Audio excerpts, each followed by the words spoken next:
Hello, we will start the session in a few minutes.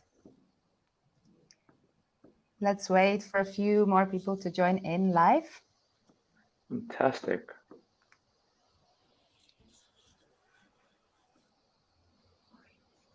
How are you, Tim? Yeah, I'm good, thank you. Really good. It's been a fantastic week here in London. Great. Well, I would like to do a short, warm welcome to this expert talk from all of us at Oki, based here in Amsterdam. And as part of this wellness week that we are hosting this week, I'm happy to welcome Tim from Healthy Hospo, sharing his knowledge about health and well-being in the hospitality industry this week. It's going to be sharing session of about 20 minutes, and then I'm really looking forward to invite you to the Oki virtual space. We will share a link in the comments after the talk, and there we can have a Q&A session or discuss anything that you might still have questions about. Tim, the floor is all yours. Okay. You're here to Wonderful. start. Okay, Cheers. let's get into it. I'll see you at the other side. Good afternoon, everyone. Really excited to be able to talk to you today about the importance of employee well-being and how it can help the hotel as well as yourself. So I'm going to start with a question, which is, have you ever felt that you had to provide the best service at work while you were not able to? Perhaps you were too tired, too stressed, exhausted from work.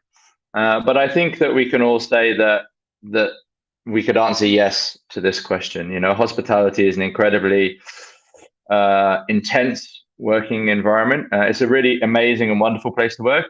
But sometimes we don't focus enough on our health and wellness, both from a business point of view as well as an individual perspective. So that's what we're here to talk about today. So a little bit about me and why am I talking to you today about health and wellness in hospitality. So my name's Tim Etherington-Judge. I am the founder of Healthy Hospo, which is the industry's leading health and wellness training provider, specifically for the hospitality industry. I have a lifelong background in hospitality, including working with hotels. So I've worked both at Western hotels, and I also did a stint working for the Taj Hotel Group in India, including reopening the bars at the Taj Mahal Palace Hotel in Mumbai, one of the world's most prestigious and recognized hotels. And now I spend my time training on the importance of health and wellness to the hospitality industry, both at a business point of view, but also from an individual perspective. And that's what we will cover today. So I think we should start with the current situation. It's been an incredibly difficult 18 months for the hospitality industry around the world, but there are some positives that have come out of it. And I think for me, one of the biggest positives is the recognition of the importance of hospitality to the general public. There were a number of surveys that were done asking people what they were most looking forward to when lockdowns ended in their respective countries. And after visiting friends and family, the thing that people were looking forward to the most was to experience hospitality. You know, and what that really showed was just how important hospitality is to a thriving society. You know, hospitality is not just the service of food and drink, because if it was just the service of food and drink, it wouldn't be important, because we can get that from the supermarket, you know, and enjoy that at home. Hospitality is so much more than that. And it's something that people really, really need to have a thriving, healthy society. You know, living is not the absence of death. Living is enjoying life and making the most of the short time that we have on this planet. And hospitality is an essential part of that. So it really showed that just how important it is to the general public. But where do we stand today? You know, what is the shape of the industry in September 2021? We currently are experiencing a global staff shortage. It's not just here in the UK, where we have the twin storms of COVID and also Brexit, but from my conversations with people around the world, there is a massive global staff shortage. It's become so bad that some of the big groups, for example, McDonald's in the US, are now paying people $50 just to turn up to an interview, whether they are successful or not. There are so few staff looking for careers in hospitality that companies are having to go to extreme measures to incentivize and try and bring people back into the industry, which means that recruitment for staff has become increasingly competitive, not just between hospitality businesses, but we are now trying to attract people back into the industry. So we're not only having to recruit and compete against other hospitality businesses, we're having to compete against other industries such as retail, such as IT, accounting. Where we have lost people across all sectors of business. So we need to be more creative in how we recruit people back into hospitality, and also we need to reimagine what hospitality looks like, make it a more attractive working environment for people to bring people back into the industry. We're also experiencing a mental health crisis caused by a whole number of issues, from COVID to working environments within the industry to a whole host of other things. And it's something that we really, really need to address. It's not just the hospitality industry, it's also across society. But we need to address it within our industry because it's going to cost from an individual level. It impacts our health. From a business level, it impacts profitability, staff turnover, customer experience. So we all have a duty to really tackle the mental health crisis together. And then finally, the other problem is the constantly shifting goalposts. We're not through the COVID pandemic yet. We're heading in Europe, we're heading into winter where we may see some new restrictions come in place. So it's very hard to plan from a business point of view when the goalposts are constantly shifting, and when we don't know what the environment will be like in 1 month's time, 2 months' time, 6 months' time. So this is also another challenge that we have with the industry. So the question I have is, well, probably you have, is like, why should I care about health within the hospitality industry, and also personally? So we're going to cover that now. So health and well-being has a number of positive impacts within hospitality. If we look at the definition of hospitality and what it is, hospitality, as I said, is not the service of food and drink. It is about creating amazing customer experiences. And the only way you can consistently, time and time again, create great customer experiences is if you are healthy and happy. So healthy and happy staff are vital to the true definition of hospitality. One of my mentors, Gaz Regan, once told me that the job of a bartender is not to make drinks. It's to ensure that everybody that comes into the bar leaves happier than when they arrived. So the job of a bartender is really to make people happy. And I would say that that goes for everybody that works in hospitality, whether you're working front of house as a waiter, whether you're a manager, you're a bartender, you're a room service attendant. It's all about making people happy. And we can only do that if we're happy and healthy ourselves. Healthy and happy staff generate more profits. Guests are proven to spend more money when they are having a great customer experience. It also generates repeat customers, because if people have a great experience, they are more likely to frequent your establishment again. And those repeat customers are your most valuable type of customer because they not only spend more, you don't have to spend any marketing budget to recruit them into your business. And they also act as ambassadors for your business. So they will go away and tell their friends, their family, what a great time they had at your hotel. So they will attract other people into your business. So you really want to generate those repeat customers. It's been proven to lower staff turnover. Healthy and happy staff are less likely to leave your business. That's just a given fact. So, and staff turnover is extremely high in the hospitality industry. We work with groups that have staff turnover levels of 130% or more, and it has an enormous impact on the bottom line of the business because recruiting staff is extremely expensive, particularly in the current environment, and it also lowers staff morale. You know, if you're working in a business and you keep seeing staff coming and going, it doesn't create great culture. So having low staff turnover is also essential to a successful business. Improves team effectiveness. You know, healthy and happy teams work better together, more profitable for the business. So that's just a win-win for everybody. It's more fun for the staff members who are having it work because they're having a better time, and that rubs off onto the guests that come into your business. It creates great culture, as I said. You know, we all want to go to work and enjoy ourselves. We spend most of our time, waking hours, at work. So why not create a great culture that everybody is enjoying at work? And as I said, it rubs off onto the guests, and has that benefit too. And also, you know, tired, exhausted, stressed staff are more likely to break things, more likely to make mistakes. So healthy, happy staff will reduce those costs associated with breakages and mistakes. So as you can see, there are lots of benefits to improving the health and well-being of your staff, and also for yourself. You know, it's just a great scenario for everybody, from yourself, your teams, and also the customers that come into your hotels. So the next question you probably have is, what can I do to improve the health and well-being of my staff, of myself, of my business? So we put together just a few simple steps that you can go back to your business or you can implement in your own personal life to help improve the health and well-being. And we're going to start on hours.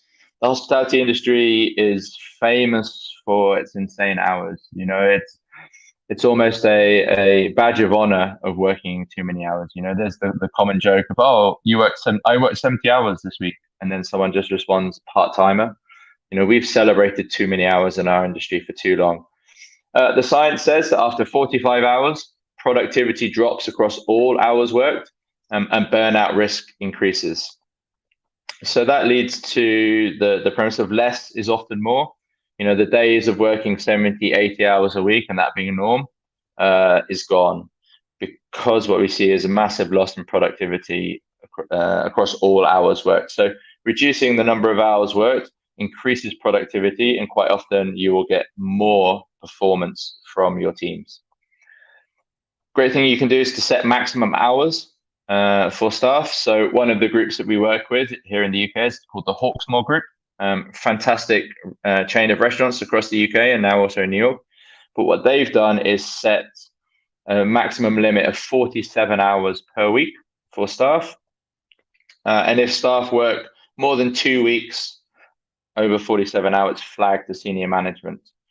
You have to build in some flexibility because, as we all know, hospitality is not consistent. You know, you might have some events, you might have some special things going on. So adding in a bit of flexibility. So for the Hawksmoor Group, they say 2 weeks consecutively over 47 hours is a cause for concern. But sometimes they realize that, you know, people might have to work a bit more across 1 week. And by limiting those maximum number of hours and not expecting your staff to work 70, 80 hours a week, you can help staff to achieve a better work-life balance, which means that they are enjoying their life more, they're a little bit happier. When they come into work, they're in a better state of mind, they're feeling a bit healthier. So they're not only enjoying life more, the time that they spend at your business, they are going to be better for your business. So it's a really kind of a great situation. I understand that it can be difficult to limit hours, but anything you can do to kind of reduce hours to encourage staff to have that great work-life balance, to ensure that you're maintaining a great level of productivity and you're reducing the risk of burnout, is going to be great for everybody. One way that's really good for doing this is introducing what we call smart rotas at Healthy Hospo. They're cost-free, you know, just a bit of a time and thought investment, and they have a really effective impact on well-being. So what do I mean by a smart rota? It's a rota that is being designed around both the business needs and also the names of the staff that are on the rota. which is always the bit that we find that gets forgotten. Rotas are always written for the benefits or the needs of the business, but forgets the needs of the staff that are on the rota. So the first step in building a smart rota is to ask your staff what they want. It's super simple, but you'd be surprised how few businesses actually ask the staff what their needs are when it comes to time at work. You know, you might have some staff that have family, so they want to do an early shift. They like to do the breakfast shifts so they can spend the evenings with their family. You might have some other staff that are what we call night owls, you know, so they don't like waking up early and they want to do the late shifts. So give those shifts to them. So the first step is to ask your staff what they want and factor that into your rotas. Second point is to build in time for rest and recovery. You know, so staff have enough time to go home, relax, have some food, get 7.5 hours of sleep, shower, do all their stuff they need to do, and then return to work. You know, if you are consistently giving staff closes and then opens, or not giving them sufficient time in between shifts, they're not going to have time to rest and recover, and eventually you will increase the risk of burnout. You'll reduce their productivity, and everybody loses out. So make sure that you build that into the rotas. And then finally, consistent schedule. Most hospitality workers don't know what hours they're working next week, let alone in 37 weeks' time. Yeah, if you work a traditional 9-to-5 job, you know what hours you're working this week, next week, 50 weeks in advance. You know, your hourly schedule is built around a consistent routine. So try and give your staff a consistent rota as possible. It not only helps them plan for their life and achieve a good work-life balance, it also makes it much easier for you to write rotas, because you're not constantly having to rewrite new ones every week. In the main, they can be consistent from week to week, month to month. Create a healthy work environment. We can learn a lot from the big tech companies, where recruitment has become extremely competitive because they are trying to bring in the best talent that they have, and particularly given the current situation and the staff shortage, this has become, I think, even more important. So some of the things we can implement here are what we call employee assistance programs. So these are extremely low cost programs with health and wellness partners that cover things like mental health support, could cover some dental work, can cover gym memberships, all sorts of added benefits for staff to maintain their health and wellness. You can also look at soft benefits and staff perks, which give added value to your staff beyond just the financial packages that they already have. Easiest way to start here is to ask your staff what they want. You know, it could be gym memberships, could be discounts for spin classes, could be discounts for health and wealth, so healthy food home delivery services, could be a discount for Uber to get to commute to work, could be all sorts of things they could want. And as a big hotel, you can maybe negotiate with some local partners to offer your staff some additional benefits and perks to help boost their health and wellness. And then finally, a personalized approach. Show your staff that you care, and it could be a simple touch as finding out when your staff members' birthday is, and sending them a birthday card on their birthday, just to show them that you're thinking about them, that they're a valued member of the team. And it's just a little human touch that is very simple, but it can go a long way. Education on health and well-being is super important when it comes to delivering world-class customer service. As I said before, hospitality is the business of delivering customer service and customer experience. And yet so few hospitality organizations train their staff on health and well-being to enable to deliver that customer service. So what we say at Healthy Hospo is to treat health and wellness training as important to great hospitality as operational training. Making sure that your staff are healthy and full of energy and able to give that great service, have those great conversations, and pass a little bit of that energy on to your guests is as important as teaching them how to use the EPOS machine, or to how to clear a table, or to turn down a room. So make sure that you build it into your training, your internal training programs. Also leverage staff knowledge. Within your business, you probably have some team members that have great experience, great knowledge on a whole variety of different subjects. It doesn't have to be hospitality related, but by leveraging their experience, maybe asking them to host some training sessions on their things that they're passionate about, you can build a great culture. You can maybe find out some new skills within the business. You just make staff feel really great because they're able to share with other members their passion points and things that they're really knowledgeable and experienced about. And then, as we said, provide training on health and wellness, and utilize technology wherever possible to assist your team. In-person training is hands down the most impactful training you can possibly have, but now you've got lots and lots of great technology and apps that you can use to assist your team to be healthier and happier, whether it's working with Healthy Hospo, maybe it's downloading some apps like Calm or Headspace. There are loads and loads of tools out there now to really help you and your staff. And then finally, invest in yourself. Is the best investment you can possibly make. This goes for life as well as for work. The best investment is not financial; it's investing in you. Particularly after the last 18 months that we've all been through, I think we can all say that spending time with friends and family has never been more important. With the various lockdowns and restrictions around COVID, spend as much time with friends and family as you possibly can. It's been proven time and time again to be an absolute vital pillar to good mental and physical health. So that's a number one. Number two is sleep. The hospitality industry is famous for getting terrible sleep.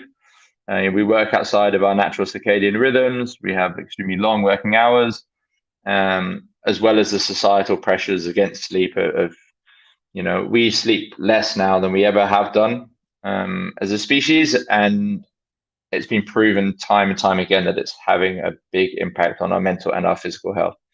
We believe at Healthy Hospo that sleep is the foundation of good health. If good health was a house, sleep would be the foundations on which the house was built, and the pillars would be friends and family, good food, regular exercise, great mental health practice. But all of it would fall apart without the great foundation of sleep.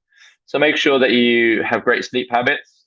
If there's one thing I would say to you you can do tonight to improve your health, your sleep health, that is keep your phone out of your bedroom. It's the single most disruptive thing that we have to good sleep.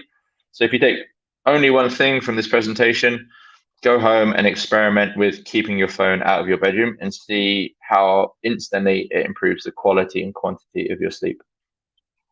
And then finally, you don't need me to tell you that eating healthy is good for you. As Hippocrates once said, let food be thy medicine and medicine be thy food. It is the cheapest and best form of medicine that we have. We follow the sage advice of Michael Pollan when it comes to how to eat healthy. And one of his really famous quotes that we love to use is eat good food. And by that we mean cut back on the highly processed, artificial food and junk food that we tend to eat too much of. Not too much. So, don't eat too much food. Try and stop when you're maybe 80% full. And then mostly plants. You don't need to go vegan, vegetarian, paleo, whatever it is. Just try and make sure that you're getting enough fruit and vegetables into your food and that you're eating every single day. And that's just a simple recipe for eating healthy that you can apply to your life for the rest of your life. It's not a diet. We ban the D word at Healthy Hospo because diets are not sustainable. But eating good food, not too much, mostly plants, is sustainable for the rest of your life. So it's a great mantra to follow. So how can Healthy Hospo help? Healthy Hospo is a health and wellbeing training provider specifically for the hospitality industry. So we're here to help you with everything that we've talked about already. During lockdown or during the COVID pandemic, we built the industry's first dedicated health and wellness training app. It's available 24/7 as long as you have the internet. It's a web app, so you don't need to download anything from the App Store or the Google Play Store. It's easily accessible. And we work with world-class health and wellbeing experts that are covering a whole range of topics, such as sleep, nutrition, mental health. We talk about financial health. We talk about exercise, social connection. We talk about business management. So we've currently got 22 lessons across all of these different topics. So super easy for everyone to access. If you want to try it out for yourself, it costs less than £2, or sorry, it costs £2 per person per month.